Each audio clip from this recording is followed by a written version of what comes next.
Good morning, dear students. Welcome to your English class. In our previous class, we have started part A of Unit 5, in which we have read about Hafiz Contractor in an interview with Bela Raja. Now we will be doing the grammar exercise of part A. So I want you all to open your readers on page number 78, children, and do the exercise along with me. Okay, now the first one is observe the following table and put a tick in the grid which element of meaning relates to the particular word according to the sentence given before. So here are few words. According to that, the meanings are given in these boxes. Whichever relates to that meaning, you have to put a tick mark for that. So here is interested. Among these, this one fits into the meaning of interested. That is something that excites to do. Where you are interested, which something, when you are excited for something to do, it is where you are showing your interest. Okay, so you will put a tick mark here. Then observed, that is completely involved. You are involved in something very much, and that is called being observed in that thing. Rapt, paying undivided attention. You are attentive, that is being rapt. Engrossed, so interested in one thing that you forget yourself. You're totally engrossed in it, okay? You forget everything else. Now fascinated, this also has the same meaning, something that excites to do. So we will put a tick mark here. So this is done. Now next bit, look at the following sentences taken from the text. I used to have this terrible nightmare. The word terrible nightmare is underlined, children, since it is used in a negative manner. That is terrible used in a negative sense. The word terrible intensifies the meaning of the word nightmare in a negative sense. Nightmare is all a bad dream, isn't it? It is already a bad dream. And when we are saying a terrible nightmare, means that bad dream is also very worse. It had a very good impact on you, bad impact. You were very frightened after seeing it like that. So terrible is what? It is increasing the impact of the nightmare. So it is used in a negative sense. Can we say terrible flower or terrible success? No, we cannot say, right?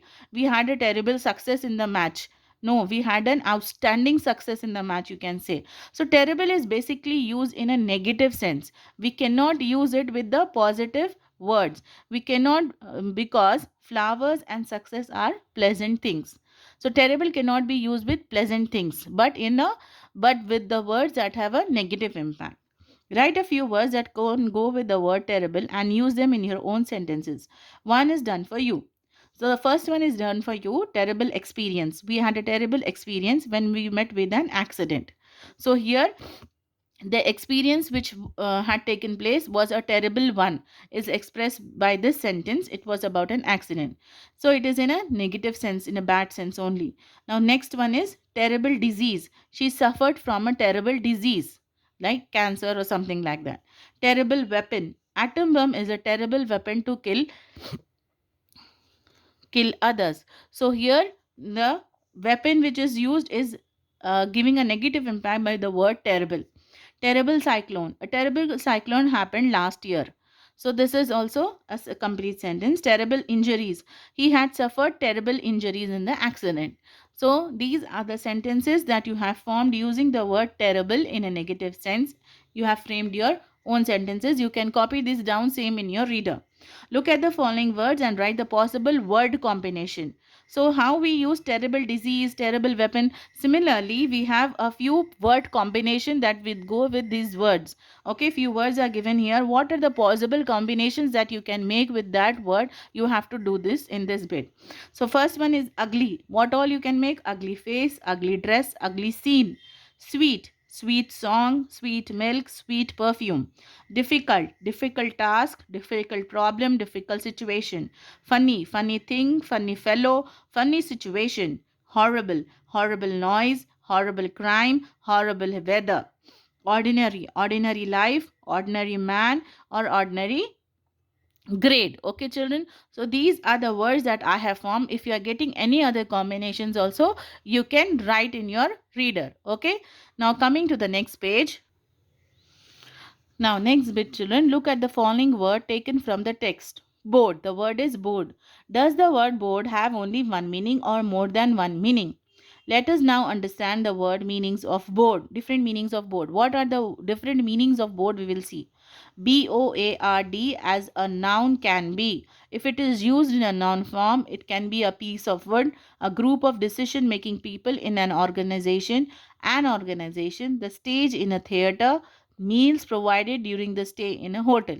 Okay, these all meanings are for the same word board, but in different context when used as a noun.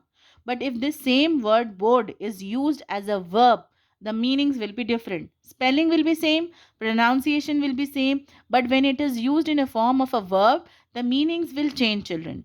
Similarly, the same word board can have the following meanings when it acts as a verb. Here we have seen as a noun. Here we are seeing as a verb. Okay, what can be the meanings? To get on plane or ship. We have boarded the plane. Okay, for example, to pay to eat meals and sleep in someone's house. We will board a hotel. Boarding and lodging we call it. We board a hotel and we pay there and we eat and sleep over there. To arrange for a pet animal temporarily, I have boarded a Persian cat. That is, we have bought a Persian cat for a temporary purpose, and this is the same word board. Okay, so the word is same, the pronunciation and spelling is same, but it has different meanings when used as a noun and when used as a verb. Okay, children. Now read the following paragraph carefully. Write the different meanings of the word present in the space provided. So in this paragraph, there is the word present is used many times, 5 times, okay? It is used 5 times, but in some case it is a noun and in some cases it is a verb. So the meaning if of this same word present is different. How we have seen the word board is different when used as a noun or as a verb.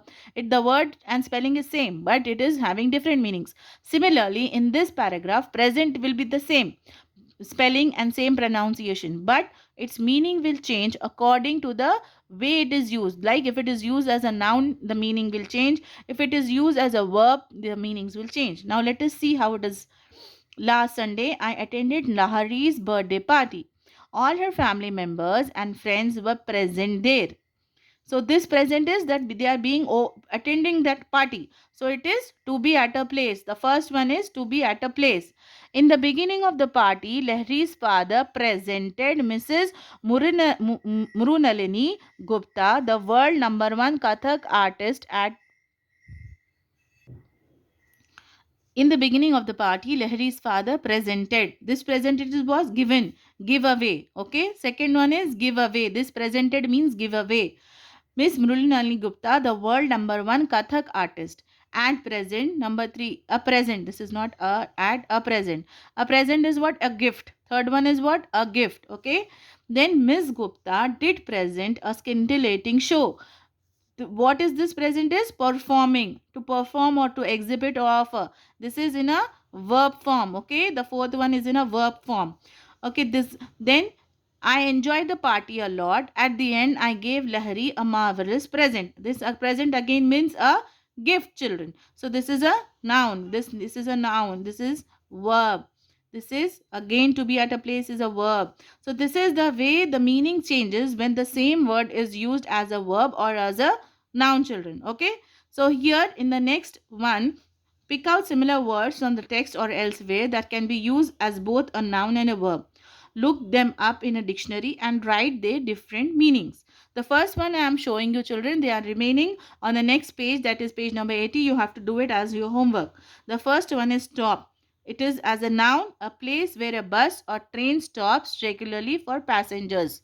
Okay, this is when it is used as a noun. When the same word stop is used as a verb, to make somebody or something no longer move, we are stopping them. Okay, this is a verb.